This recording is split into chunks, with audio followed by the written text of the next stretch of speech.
این است که چرا باید ما نماز بخونیم. اونا که نماز خوندن به کجا رسیدن؟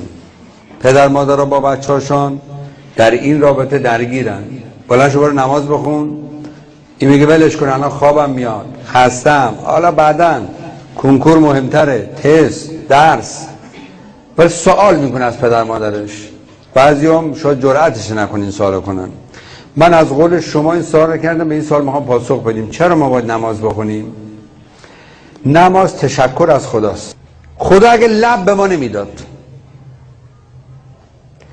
کوچیک بودید نمیتونستی بمکید و بخورید، میباید با سرنگ تو حلقتان میریختن یا با شلنگ میریختن تو حلقتان.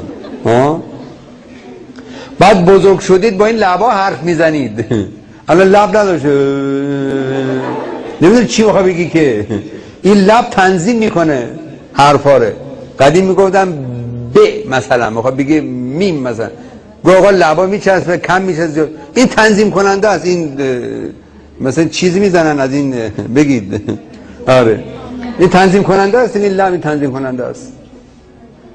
هیچ بوسه ایم دیگه نبود، آدم پدرش رو ببوسد، مادرش رو ببوسد، چقدر دیگه نبود دیگه، همه چی. این لب چقدر خوبه.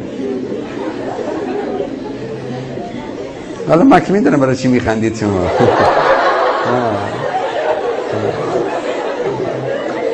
هنوز زوده حالا انشالله.